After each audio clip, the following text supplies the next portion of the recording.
What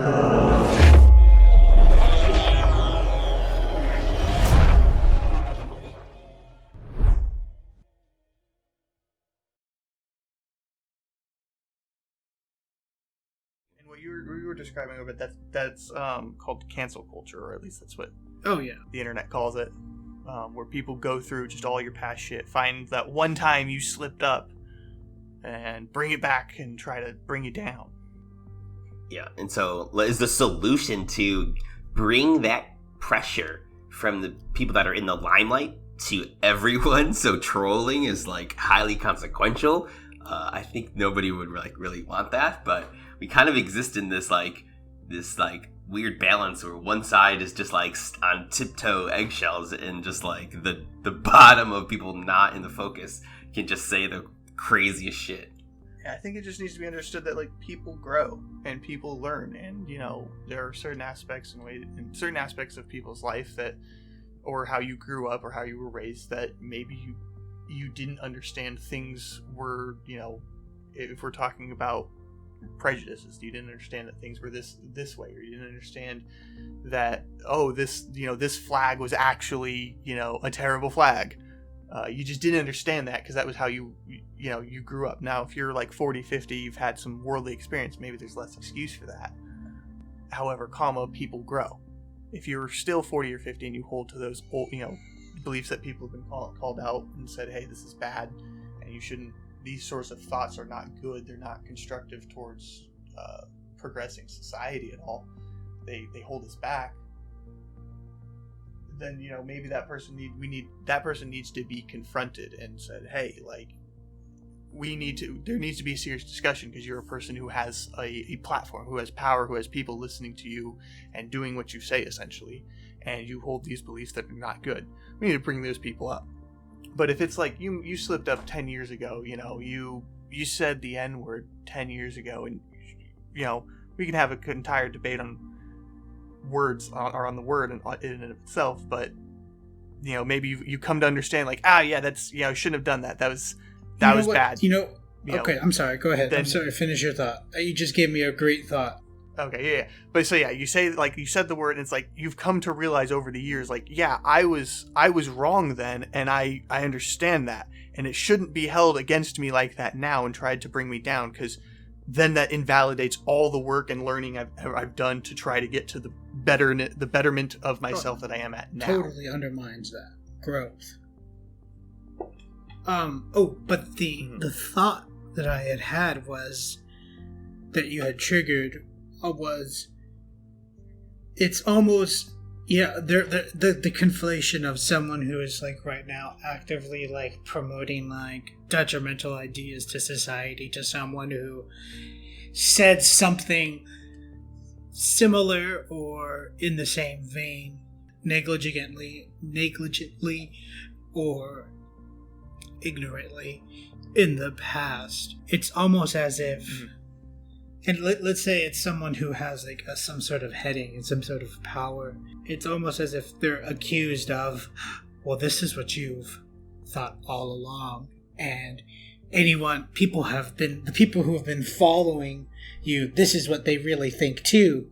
It's like this accusation of, oh, you said this once and this is what you stand for, and you've really secretly stood for this all along. You've just gotten good at hiding it.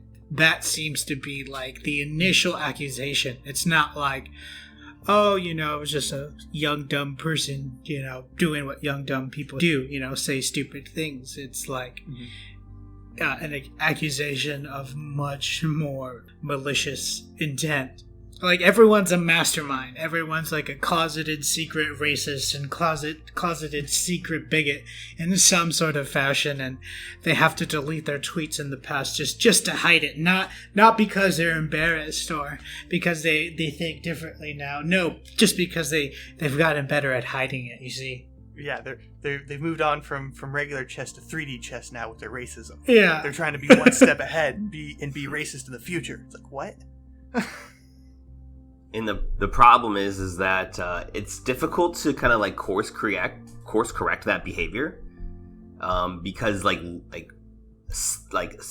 stopping the access of people's previous publications is like an impossible task. Yeah. Like, you could take a tweet down, but like there's screenshots. Like, it's over. Like, it's not coming back in the box. And there's the Wayback Machine. Yeah. And so, like, it's more of a challenge on our behavior with, like, it's like a personal behavior challenge. And those are really hard, like, difficult to course correct. Oh, yeah.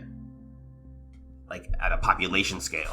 Oh, yeah, no. People are doing that on their own. It's a cognitive dissonance is what it is. Some people, when they see something, they take this route of thinking as opposed to another route of thinking immediately. And they prefer that route of thinking over the other one. That's why you have, like, what's going on right now in the world. There's some people who are, like, rationaling everything as as either a conspiracy or everything is just fine, or the exact opposite. Everything's fucking horrible, or you're taking the rationale of prepare for the worst, and hope for the best. Those are two different routes of thinking, You can either prepare for the worst and hope for the best, or you can ration whatever pre-designated conclusion you have and ration towards that. Yeah, and you kind of playing off because you gave like the two kind of extreme sides. And I think what a lot of, if I could speak to the sides in a personified way directly, I would say something along the lines of, what you need to understand is human society and history and everything has always sprung back. Regardless of how bad it's always seemed, we've always come back together as people. We've rebuilt cities, we've advanced society, and we've advanced technology, always. That will happen, because it always has, unless we, as people, completely destroy ourselves. So it's not necessarily appropriate to be on one side of either everything's falling apart or the Illuminati are real and they're secret organizations and everyone's being super secret masterminds plotting against everyone else with everyone else. It's more of we're all clueless, but people spring back, society springs back. We always come back. I'm not going to pretend like I could even know what preparing for the worst actually is. And in doing so, like, pretending that I would know the best way would just be like a silly way to like use my time. And I'm just gonna let it play out and just not believe everything's all right, but not declaring I know where the line is being drawn on manipulation. Yeah, no, I'm not trying to say like be complete, fuck it, just go through it and everything will be fine. Like, no, do pay attention to history and what's going on in the warning signs, and I will agree that things are not great right now. However, I'm not like, not going to be one of those, the society's falling apart. No, it always comes back. It always does. It's terrible, but it's the best it's ever been. But just to kind of bring it back to what we were initially talking about, the cognitive dissonance that exists in social media is either to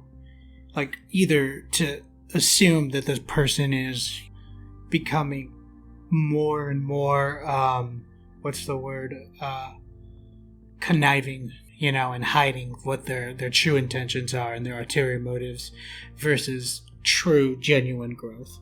You're describing the receptor or the person doing the exposing of old ideas to someone. I'm talking about the person reading comments and old tweets. That's the perspective. Okay. You can either take two routes of thinking. Okay, I'm not sure if you're using cognitive dissonance right though. What do you mean? So my idea of cognitive dissonance is that like you should do one thing, but you actually do another, and there's like a tension in your brain caused by that, and that's cognitive dissonance. That's how I interpret it. But it sounds like you're thinking of just like holding a bias, like having a bias of a certain pathway of thinking over another. No, I was just thinking of like divergent ways of thinking on like initial like some stimuli. You can either go one or two different ways. So.